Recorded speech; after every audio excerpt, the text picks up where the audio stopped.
Hey there, Contractor Kev here with Overseas Contractor Academy, and today we're going to answer something we got by mail. What if I get sick? So that's a pretty good question, actually. It's not something I thought of, just for whatever reason, it's just didn't think of it. So, but it's a good question. It's worthy of a quick video, so see you in 12.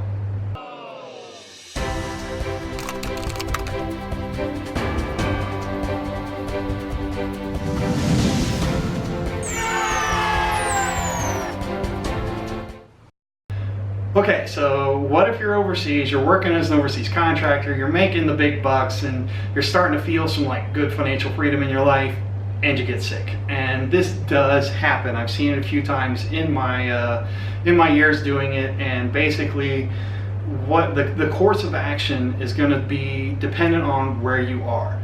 So if you're in a conflict zone, let's cover that one first. If you're in a conflict zone, there is going to be two different systems on base. Basically, we'll call it systems for lack of a better word, but basically there will be a pay-as-you-go commercial clinic on base. And the history of that, there's a history for this.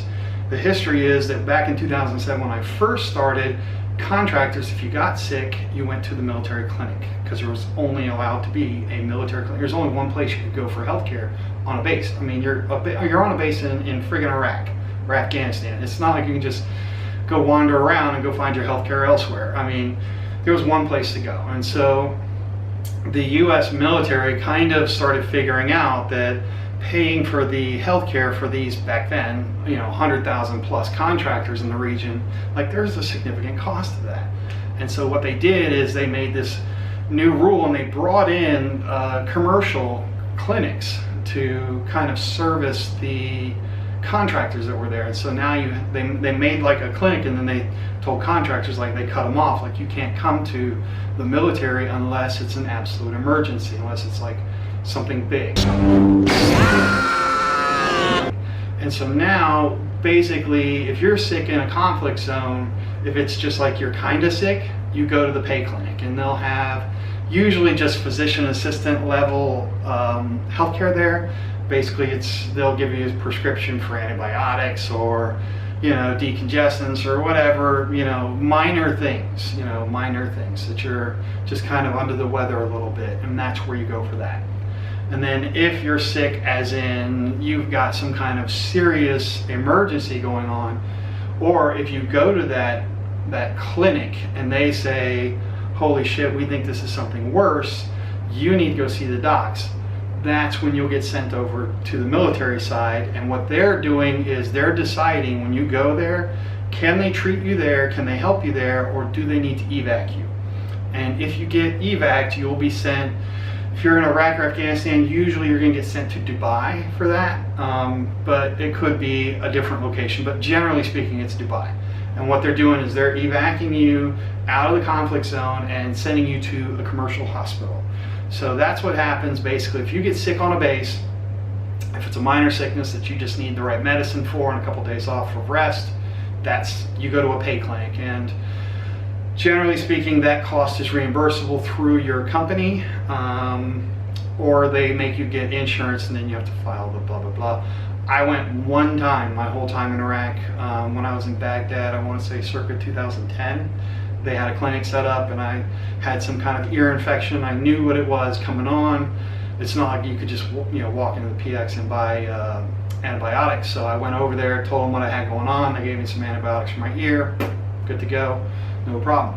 But it cost me $100, and so I had to weigh that out, because at the time I was on $175,000 a year or something, and I had to weigh it out, was it really worth my time to try and jump through these hoops and get reimbursed $100 from the insurance company, and maybe they got some kind of weird deductible. I've never been really good with that kind of shit, and I was just like, for $100, if it's gonna make my friggin' earache go away, I don't care. I've got plenty of money sitting around, so $100 is nothing. Here you go. Okay, so what about if you're in a support location? Well, that's a hell of a lot easier. Basically, when you are hired on, you are given a choice of international health insurance. And so basically when you're sick, guess what? You go to a hospital. So first off, there is one thing I need to cover. There is no prescription system really over here. In fact, most of the world, only the US has that, and it's friggin' annoying as hell. Once you've lived outside of a place where there's no prescription needed, and you can like, oh, I've got an ear infection, and you know what it is, and you can just go to the pharmacist and say, hey, I've got an ear infection. Okay, here's your antibiotics, and you're done. God, that's so much better than I have to go to a doctor, I have to pay that fee, and then I have to go to, you know, like, no, there is none of that middleman crap. You just go straight to where it's for sale, tell them why you need it, and they give it to you. It's great.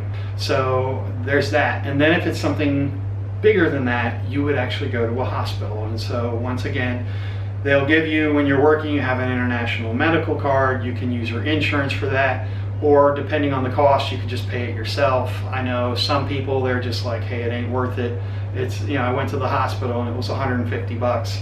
You know, my deductible for the year is 500 or whatever, so I don't care, I just pay the 150. Because remember, you're gonna be on a lot of money. So you go to the hospital, it's way, way, way cheaper than in the US, because the US healthcare system is so hosed up, 30 ways from Sunday. Yeah, and so the rest of the world doesn't have those problems, and so the costs are not all jacked up. So you can go to the hospital, you say, oh, I've got this problem, or what have you, and as long as it's not an overnight stay, you're talking like 100 bucks, 150 bucks, and I mean, I'm talking, that's gonna be x-rays and labs and everything included. It's just gonna be that. Okay, so hopefully that clears it up. If you're sick overseas, these are kind of the paths forward. This is what happens. It's not like you're gonna get sick and then there's just nothing that can be done.